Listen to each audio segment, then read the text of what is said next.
cross-check, yeah. So, and I can talk to you guys more later about potential ideas of how do you engage in BDS, actual BDS.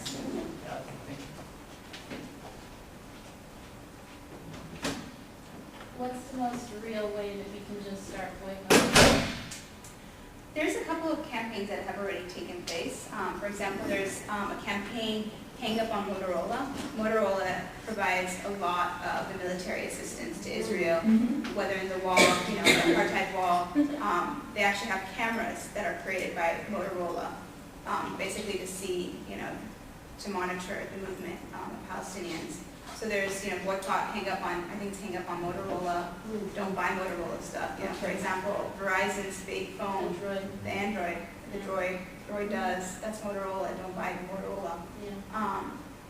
I think boycott, boycott is I think divestment is probably the strongest thing that you can do, but boycott is also a potential avenue if it's a calculated boycott and if it's something that's organized. It's not you, you as an individual, I think it's important. Like for example, I won't drink Coke because Coke is,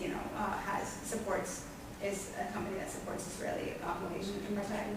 But that's something like you can do, you can engage in that stuff privately, but if you want to actually effectively create a boycott, it should be something that's organized. And you can organize that on campus and say, I boycott, we're going to boycott Lancome because Lancome does X, Y, and Z.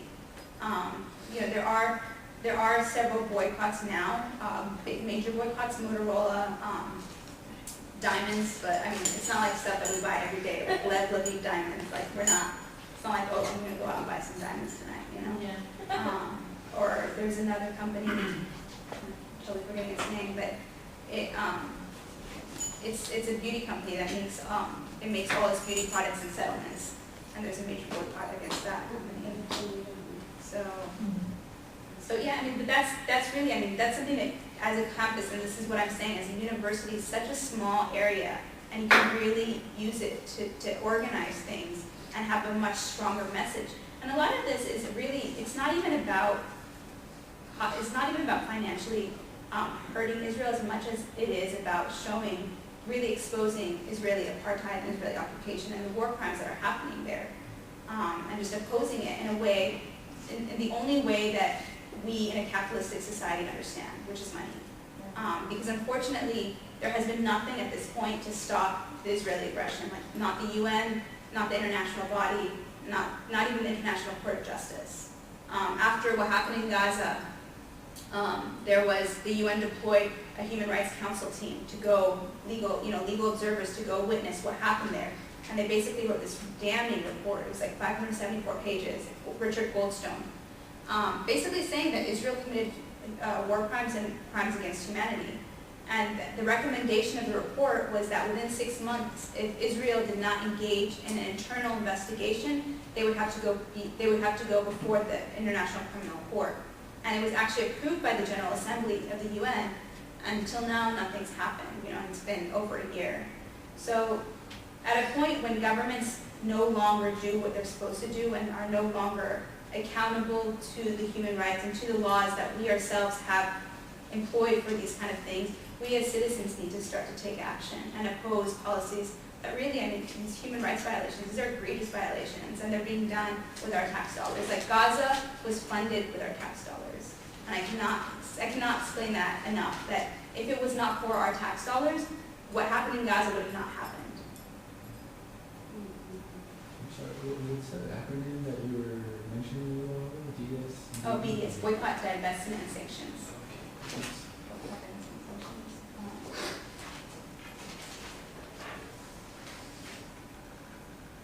Any questions? That's like my last slide. Oh, these are just refugees. BDS. Great. Absolutely. Thank you. Anything else? Okay, so I just don't understand why the UN will, move the refugees. Why the UN won't move the refugees? Yeah, that just doesn't make sense. I came through the UN, so. Yeah. You probably came through UNHCR, right? Yeah. So. Well, first of all, it's kind of complicated, and Basically, Palestinians, again, are not covered by UNHCR because when the UN, the reason that Israel and this is a very long-winded answer, and I'll try to make it as simplistic as possible, but the UN basically created the problem now between Israel and Palestine because they came up with a partition plan where they said that this land of Palestine is going to be divided into Israel and Palestine.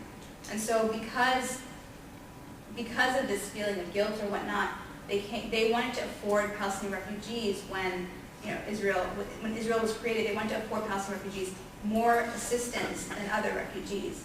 Unfortunately, because of the way the documents were written, it came off, so they created two UN bodies for them. They created UNRWA, which provides direct relief, and then this was before UNHCR had ever come into existence. They created a different body, which was supposed to provide them long-term assistance, but through reconciliation, because they at that point had felt that Israel-Palestine, there was going to be the conflict was going to end, and they were going to be able to find a conciliatory plan.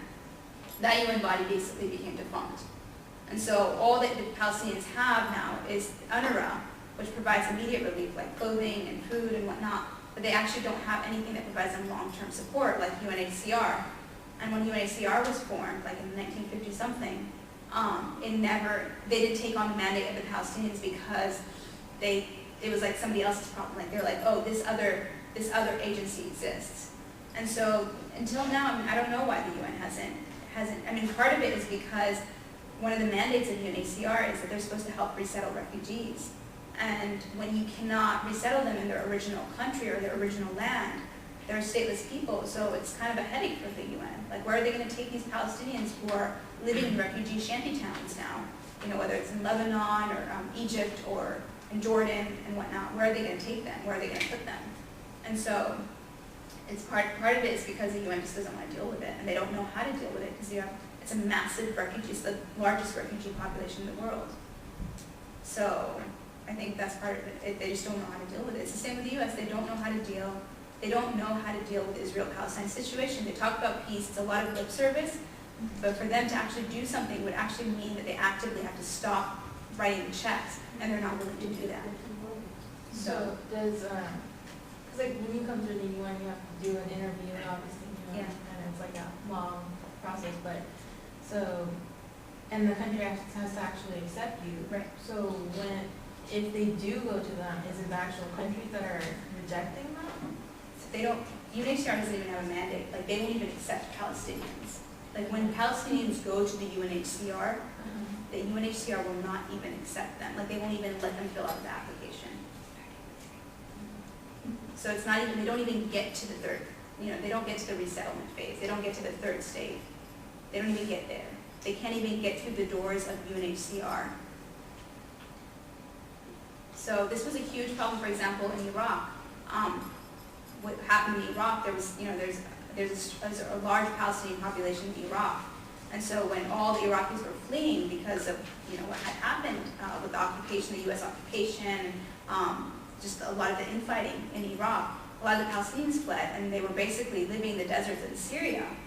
And so all the Iraqis went to the UNHCR, and they were able to get resettled in these third countries. Palestinians were stuck in the desert. They weren't able to get resettled.